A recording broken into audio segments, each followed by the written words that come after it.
Hi, James Willoughby here. Welcome back to What's Happening in Austin Real Estate. Every week we find out what happened the week before. Statistics run through the end of the day on Sunday. So we're calling this week 3 because it's the third Sunday statistically that we're evaluating here. And let's jump right in. So inventory, I always want to know what's happening with inventory. So we dropped just slightly, just a few listings, few dozen listings. We're down to 9789.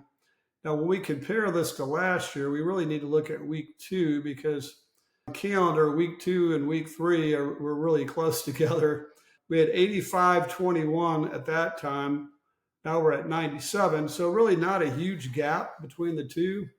And we foresee the listings to drop considerably, kind of like it did here last year in the last couple of weeks of the year, because there's a lot of folks that take their home off the market right before and right after Christmas to go on later on in the spring.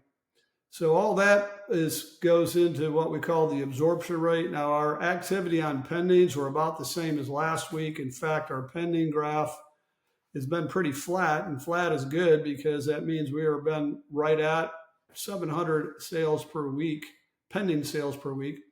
And so what that looks like here statistically, it puts us at a 14.33 week absorption rate.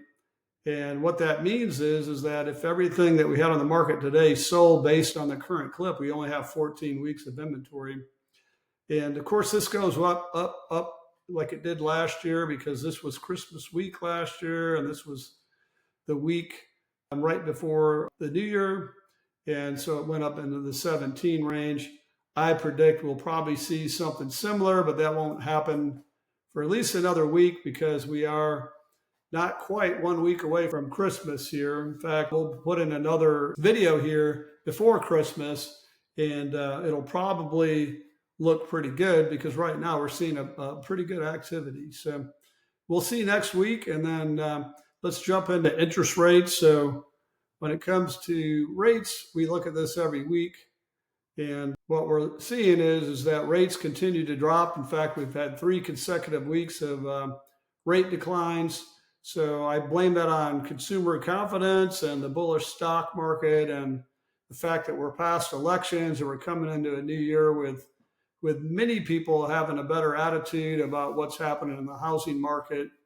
And those buyers are thinking about making a purchase. In fact, we can look here statistically that, we kind of hit a crest here way back in the end of November, and, now it's gone down. It does go up and down, as you know, and we do foresee, and the economists, I should say, foresee a little bit lower rates in Q1, and then rates continuing to decline ever so slightly throughout the year. It's all based on inflation, and we'll see how that rolls. So anyway, until this time next week, you have a good one. If you have questions about what's happening specifically in your area, your situation, please give us a holler, and we'll talk to you then. Thanks so much.